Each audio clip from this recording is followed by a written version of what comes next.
அனைவருக்கும் வணக்கம். மே 7ஆம் தேதி தமிழ்நாடு அரசு பொறுப்பேற்று 3 ஆண்டுகள் நிறைவாயிருக்கு. 4வது ஆண்டு தொடங்கியிருக்கு. இதில் நம்முடைய தமிழ்நாட்டின் முதலமைச்சர் ரொம்ப மகிழ்ச்சியோடு, அதே நேரத்தில் எல்லாருமே ஏற்றுக்கொள்ள வகையில் ஒரு ஸ்டேட்மெண்ட்டை சொல்லியிருக்காரு. தலை சிறந்த 3 ஆண்டு, தலை நிமிர்ந்த தமிழ்நாடு. அவர் சொன்னது உண்மையா, இல்லை எதையும் ரொம்ப அதிகரித்து ஒரு எக்ஸாகரேட் பண்ணி சொல்லியிருக்காரா அப்படின்றதையும், ராகுல் காந்தி அவர்கள் தொடர்ந்து நீலாம் கோட்டாவில் வந்தவன், நாங்கள்லாம் மெரிட்டில் வந்தவங்க அப்படின்னு 4 தலைமுறையாக 5 தலைமுறையாக மிகப்பெரிய அளவில் ஒரு பொய்யை புரட்டை பேசிக்கொண்டே இருக்கக்கூடிய, தங்களுக்கே இருக்கக்கூடிய பார்ப்பன அரகன்ஸை, அவங்களுக்கே இருக்கக்கூடிய திமிரை காட்டக்கூடியவர்களுக்கு இவ்வளோதான் மெரிட் அப்படின்னு சொல்லி ஒரு விளக்கம் கொடுத்துருக்காரு. தமிழ்நாட்டு முதலமைச்சர் சொல்லக்கூடிய இந்த 3 ஆண்டு சாதனைகளுக்கும் ராகுல் காந்தி சொல்லக்கூடிய இந்த சமூக நீதிக்கும் என்ன தொடர்பு? இவர்கள் இணைந்து இந்தியா எப்படி ஒரு மிளறக்கூடிய நாடாக மாறப்போகிறது அப்படின்றதான் இந்த வீடியோவில் பார்க்க இருக்கோம். வீடியோக்குள்ளே போகிறதுக்கு முன்னாடி டிவார் சேனலை சப்ஸ்கிரைப் பண்ணிக்கோங்க.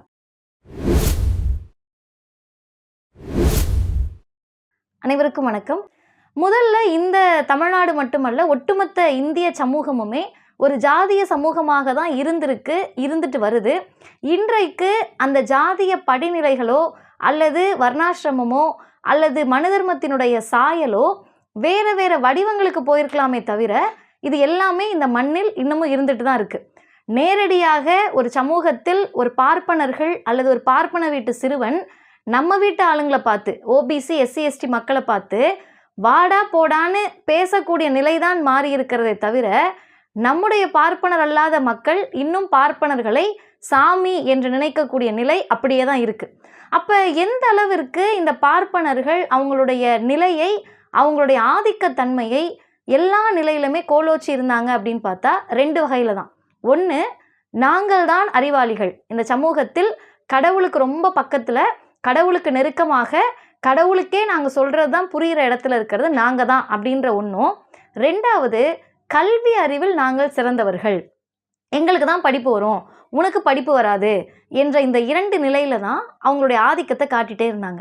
அப்போ ஒரு காலகட்டத்தில் நம்மவர்கள் நீதி கட்சியாலும் சுயமரியாதை இயக்கத்தாலும், சுயமரியாதை இயக்கத்தை பெரியார் தோற்றுவிப்பதற்கு முன்பே நீதி கட்சியில் தொடர்ந்து சமூக நீதி, வகுப்புவாரி உரிமை கோரிக்கைலாம் கம்யூனல் ஜீவோ வருது. அந்த கம்யூனல் ஜீவோ வர்றதுக்கு முன்னாடி தமிழ்நாட்டினுடைய நிலை என்னவா இருந்தது அப்படின்னீங்கன்னா, 1901 ஆங்கிலேயர்கள் எடுத்த சர்வேல தமிழ்நாட்டில் படித்தவர்கள் எத்தனை பேர் தமிழர்கள் அப்படின்னு பார்த்தா 1% குறைவாக. அப்போ 100% இருந்த ஒரு தமிழ்நாட்டில் இருக்கக்கூடிய மக்கள் 97% இருக்கக்கூடிய ஓபிசி எஸ்சி எஸ்டி தமிழர்கள் 1% குறைவாக தான் படிச்சிருக்காங்கன்னா, பேலன்ஸ் இருந்த 99% யார் இருந்தாங்கன்னா பார்ப்பனர்கள் இருந்தாங்க.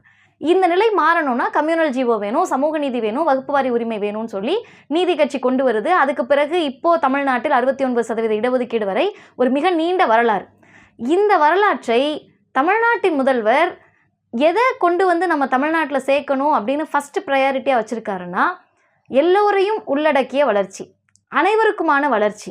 சமூக நீதியை ஒரே வார்த்தையில் சொல்லணும் அப்படின்னு பெரியார் எப்படி சொல்கிறாருன்னா, அனைவருக்கும் அனைத்தும்.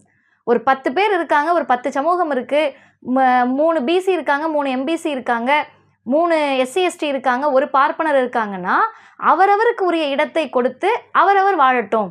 இப்போ நிறைய பேர் என்ன சொல்லுவாங்கன்னா, பெரியார் பார்ப்பனர்களை வெறுத்தார், தனிப்பட்ட பார்ப்பனர்கள் மீது விரோதத்தை காட்டினார்னு. ஆனால் பெரியார் ரொம்ப தெளிவாக சொல்கிறாரு, இந்த மண்ணில் ஒரு பார்ப்பான் பணக்காரனாக இருப்பதில் எனக்கு பிரச்சனையா இல்லை, ஒரு பார்ப்பான் பணக்காரனாக இருப்பதோ ஏழையாக இருப்பதோ என்னுடைய பிரச்சனை இல்லை, என்னுடைய பிரச்சனை அவன் பார்ப்பானாக இருப்பது தான். அவன் உயர்ந்தவனாகவும் நம்மை தாழ்ந்தவனாகவும் பார்க்கறது தான் எனக்கு பிரச்சனைன்னு ஐயா சொல்கிறார். அப்போ இந்த கேப்பை எப்படி ஃபில் பண்ணுறது? நீ பணம் வச்சுருக்கலாம், நீ பொருள் வச்சுருக்கலாம், நீ நில உடைமையாளராக இருக்கலாம், நீ எவ்வளோ பெரிய செல்வந்தராக வேணா இருக்கலாம், ஆனால் நான் தான் ஜாதியால் உயர்ந்தவன், நான் தான் வர்ணத்தால் உயர்ந்தவன், நான் தான் அறிவில் உயர்ந்தவன் சொன்னால் இந்த கேப்பை எப்படி ஃபில் பண்ணுறதுனா, அதுக்கு இருந்த ஒரே வழி சமூக நீதி. அந்த சமூக நீதியை தான் இன்றைக்கு தமிழ்நாட்டினுடைய முதலமைச்சர் அவருடைய ஆட்சியில் முதன்மை விஷயமாக எடுத்துக்கிட்டு, சமூக நீதி அப்படின்றது ரிசர்வேஷனை பற்றியது மட்டுமல்ல, சமூக நீதி அப்படின்றது இடஒதுக்கீடை பற்றியது மட்டுமல்ல, குறிப்பிட்ட ஒரு சமூகத்திற்கு எந்த வகையில் அநீதி இழைக்கப்பட்டாலும், அது கல்வி ரீதியாக அநீதி இழைக்கப்படலாம், அரசியல் ரீதியாக அநீதி இழைக்கப்படலாம், அல்லது பொருளாதார ரீதியாக அநீதி இழைக்கப்படலாம். எந்த வகையில் அநீதி இழைக்கப்பட்டாலும் அதை பேலன்ஸ் பண்ணக்கூடிய ஒரு கவர்மெண்ட்டாக தமிழ்நாடு அரசு இருந்திருக்கு. குறிப்பாக என்கிட்ட பணம் இல்லை, ஆனால் படிப்பு இருக்குது. என்கிட்ட கல்வி கற்பதற்கான வாய்ப்பு இல்லை, பொருளாதாரம் இல்லை, ஆனால் படிப்பதற்கான அறிவும் திறமையும் என்கிட்ட இருக்குது. அதற்கான முயற்சியை போடுறதுக்கான எஃபோர்ட் என்கிட்ட இருக்குது, என்னால் போட முடியும்னு சொல்லக்கூடிய மாணவர்களுக்கு நீங்கள் படித்தா மட்டும் போதும், உங்களுக்கு ஊக்கத்தொகையை கொடுத்து நான் படிக்க வைக்கிறேன்னு நான் முதல்வன் திட்டத்தை அறிமுகப்படுத்துகிறார். அப்போ இப்படி தான் யாருக்கெல்லாம் எந்தெந்த வகையில் வாய்ப்பு மறுக்கப்படுகிறதோ அந்த வாய்ப்பை போய் கொடுக்குறாங்க. இப்போ எக்ஸாம்பிள், பெண்களுக்கு பயணம் செய்வதற்கான விருப்பம் இருக்கிறது, பயணம் செய்வதற்கான தேவை இருக்கிறது, ஆனால் பயணம் செய்வதற்கு பொருளாதாரம் இல்லை. பயணம் செய்து அவங்க வேலைக்கு போனாலும் கூட வரக்கூடிய பணம்லாம் எனக்கு செலவாயிடுது, வரக்கூடிய பணத்தை மிச்சப்படுத்த முடியலன்னா கட்டணம் இல்லாமல் பேருந்தில் நீங்கள் பயணிக்கலாம், அந்த பணத்தை நீங்கள் மிச்சப்படுத்தலாம், சேமிப்பை கொடுக்கலாம்னு சொல்லி ஒரு வகையாகவும் கீழ்த்தட்டிலிருந்து பார்க்கக்கூடிய அரசாக இருக்குது. எப்பயுமே ஒரு அரசுக்கு, இப்போ பிஜேபிக்கும் திமுகவுக்கும் என்ன பெரிய வேறுபாடுன்னு கேட்டோம்னா, மேலிருந்து கீழாக ஒரு அரசு இயங்கக்கூடாது. மேலிருந்து கீழ் இயங்கினால் மேலேயே அந்த அரசினுடைய சாதனைகள் நின்றும், அங்கே ஃபில்டர் ஆகிடும், அது கீழ்நிலைக்கு வராது. ஆனால் திமுக அரசு கீழிருந்து மேல் செல்வதால் அடித்தட்டு மக்கள், ஏழை எளிய விளிம்பு நிலை மக்களுக்கு எல்லா சாதனைகளும் போய் சேர்ந்திருக்கு. அப்போ இந்த திராவிட முன்னேற்ற கழகத்தினுடைய தமிழ்நாடு அரசினுடைய சமூக நீதி கண்ணோட்டம் இந்தியா முழுமைக்கும் பரவுவதற்கு அடிப்படை காரணமாக தமிழ்நாடு ஏற்றுக்கொண்ட பெரியாரிய தத்துவம் இருக்குது. பெரியார் என்ற ஒரு தலைவர் தான் இந்தியா முழுமைக்கும், ஏன் நம்ம இன்னும் சொல்லணும்னா உலகம் முழுமைக்கும் இதுதான் என்னுடைய மக்களுக்கு தேவை அப்படின்னு சொல்கிறதுக்கு நிறைய தலைவர்கள் இருந்தாங்க, எங்களுக்கு இது தேவைன்னு சொல்கிறதுக்கு. ஆனால் பெரியார் மட்டும்தான் இது தேவைன்னு சொல்லக்கூடிய நேரத்தில் இது எங்களுக்கு தேவையில்லை அப்படின்னு சொல்லக்கூடிய துணிச்சல் பெரியாருக்கு இருந்துச்சு. இந்த மண்ணில் பார்ப்பனர்களும் பார்ப்பனியமும் கோலோச்சுகிறார்கள்னா அந்த கோலோச்சக்கூடிய தன்மை, அவர்களுடைய திமிர் ஆதிக்கம் எங்களுக்கு தேவையில்லை அப்படின்னு பெரியார் சொன்னார். அதை தமிழ்நாடு அரசு ஏற்றுக்கொண்டுள்ளது. இன்றைக்கு ராகுல் காந்தி ரொம்ப எளிமையாக மக்களோடு உரையாடுகிற போது மெரிட்டில் வந்தவங்கன்னு சொல்கிறாங்கல்ல, மெரிட்னா பெருசாக நீங்கள் நினைக்காதீங்க, நான் ரொம்ப சிம்பிளாக உங்களுக்கு எக்ஸ்பிளைன் பண்ணுறாரு. குறிப்பாக இப்போ இங்கே எப்படி ஐஐடி அப்படின்னு இருக்கோ அதே போல் சாட் தேர்வுகள், எஸ்ஏடின்னு சொல்லக்கூடிய சாட் தேர்வுகள் அமெரிக்காவில் இருக்குது. அந்த தேர்வுகளில் ஆப்பிரிக்காக்காரவங்க, கருப்பினத்தவர்களும் லத்தீன் அமெரிக்க சார்ந்தவர்களும் பாஸ் பண்ண முடியாது. பல வருடங்களாக அமெரிக்கர்கள் மட்டுமே பாஸ் பண்ணிட்டு இருக்காங்க. அப்போ அமெரிக்கர்கள்லாம் என்ன சொன்னாங்கன்னா, கருப்பினத்தவர்களுக்கு தகுதி இல்லை, திறமை இல்லை, உங்களுக்கு இதை படிக்கக்கூடிய அளவுக்கு அறிவு இல்லைன்னு சொன்னாங்க. கருப்பினத்தவர்கள் அதை நம்பினாங்க. ஆனால் ஒரு பேராசிரியர் வரார், அறிவில் சிறந்த பேராசிரியர் வராரு, அவர் சொல்கிறாரு, இல்லை கருப்பினத்தவர்கள் பரீட்சை எழுதுகிறாங்க, வெள்ளை அமெரிக்கர்கள் தேர்வுத்தாளை தயார் செய்கிறாங்க, அதனால இவங்க ஃபெயில் ஆகுறாங்க.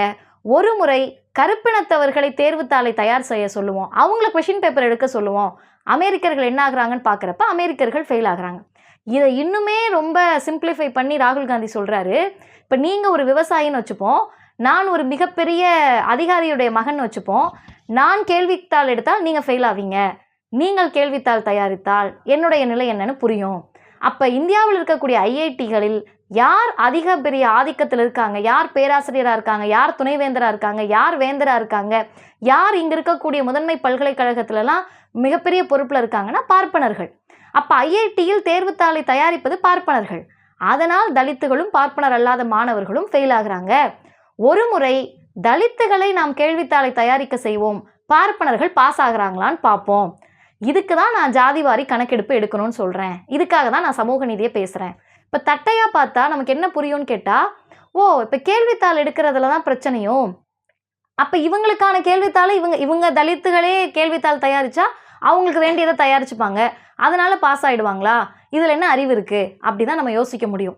நல்லா புரிஞ்சுக்கணும், ஒரு குறிப்பிட்ட காலகட்டத்தில் 1925க்கு முன்னால் வரைக்கும் என்ன சொல்லிட்டு இருந்தாங்கன்னா, பார்ப்பனர்கள் தான் அறிவாளிகள், பார்ப்பனர்கள்னால தான் மனப்பாடம் பண்ண முடியுது, பார்ப்பனர்கள்னால தான் பரீட்சையில் தேர்ச்சி பெற முடியுது, உங்களுக்கு மனப்பாடம் பண்ண வரல, நீங்கள்லாம் மனப்பாடம் செய்வதற்கு தகுதியற்றவர்கள்னு சொன்னாங்க.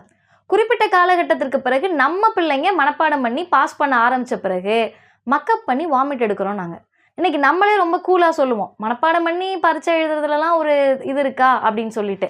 பார்ப்பனர்கள் செய்கிற போது அது தகுதியாக இருந்தது, திறமையாக இருந்தது, அறிவாக இருந்தது. இன்டெலெக்சுவல் தன்மையாக இருந்தது. பார்ப்பனர் அல்லாத உங்கள் வீட்டு பிள்ளையும் நம்ம வீட்டு பிள்ளையும் செய்கிறப்ப அது தற்கூரித்தனமாக இருக்கிறது, மனப்பாடம் பண்ணி வாந்தி எடுக்கிற மாதிரி இருக்குன்னா நம்மையே இதை ஒப்புக்கொள்ள வைத்தது தான் பார்ப்பனர்களுடைய வெற்றி.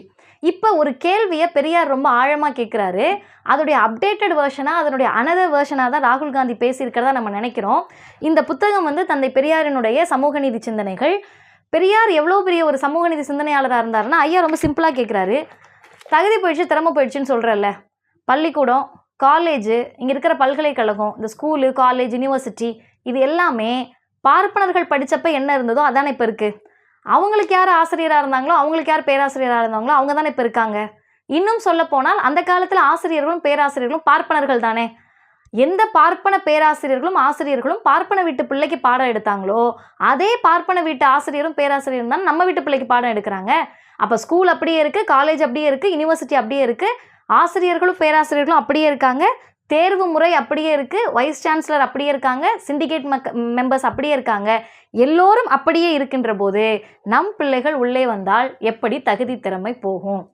அப்போ இங்கே என்ன விஷயம்னு கேட்டால், மெரிட்டில் போகிறோன்னு சொல்கிறது அவர்களாகவே இருந்து அவர்களாகவே அவர்களுக்கான முறையை தேர்ந்தெடுத்து அவாக்களை மட்டும் பாஸ் பண்ண வைக்கிற வரை அது மெரிட்டாக இருக்குது. எங்களோட இடத்த எனக்கு கொடு, எனக்கான ரெப்ரசன்டேஷனை கொடு, நான் உள்ளே வரேன்னு நம்ம ரிசர்வேஷனில் போகிறப்ப அது கோட்டாவாக மாறுதுன்னு சொன்னால், இப்போது இந்தியாவில் நடக்கக்கூடிய போராட்டம் என்பது சமூக நீதிக்கும் சமூக அநீதிக்குமானது. இன்னும் எளிமையாக சொல்லணும்னா, நான் மெரிட்டில் வந்தேன்னு சொல்லி ஆதிக்கம் செலுத்தக்கூடியவர்களுக்கும், ஆமாம் நான் ரிசர்வேஷனில் தான் வந்தேன் இப்போ என்ன என்று கேட்கக்கூடிய பார்ப்பனர் அல்லாத மக்களுக்குமான போராட்டம். இதை ரொம்ப தெளிவாக அகில இந்திய அளவில் ராகுல் காந்தி புரிந்து கொண்டிருக்கிறார் அப்படின்றது தான் நமக்கான மகிழ்ச்சி. தமிழ்நாடு எப்படி சமூக நீதியை புரிந்து கொண்டதால் வளர்ந்திருக்கிறோம். 1901 1% இருந்த தமிழர்களுடைய பர்சன்டேஜ் இன்னைக்கு நேற்றைக்கு முதல் நாள் +2 பொதுத் தேர்வு ரிசல்ட் வருது. அரசு பள்ளியில் படித்த நம் பிள்ளைகளுடைய பர்சன்டேஜ் 91.32%. அரசு உதவி பெறும் பள்ளியில் படித்த நம் பிள்ளைகளுடைய சதவிகிதம் 95.49ன்னு சொன்னால் தமிழ்நாடு சமூக நீதியால் வளர்ந்திருக்கிறது. குஜராத்தில் சமூக நீதியை பற்றிய புரிதல் இல்லாதனால 200க்கு 212 மார்க் போட்டாலும் ஆமாம் இதை வாங்குற அளவுக்கு என் பிள்ளைக்கு தகுதி இருந்திருக்கும்னு நம்பக்கூடிய பார்ப்பன ஆதிக்கத்தால் வட இந்தியா அழிந்து கொண்டிருக்கிறது. அந்த ஆதிக்கத்தை ஒழித்து இந்தியாவை சமூக நீதி பாதையில் கொண்டு செல்வதற்கு தமிழ்நாட்டு மாடலை, திராவிட மாடலை தமிழ்நாடு முதலமைச்சர் முன்னெடுக்கிறார். அதை ராகுல் காந்தி ஏற்றுக்கொள்கிறார். இதுதான் தமிழ்நாட்டினுடைய சமூக நீதி இந்தியா முழுமைக்கும் பரவ வேண்டிய தேவை. நன்றி, வணக்கம். தொடர்ந்து சமூக அரசியல் நிகழ்வுகளை தெரிந்து கொள்ள டிவார் சேனலை சப்ஸ்கிரைப் செய்யுங்கள்.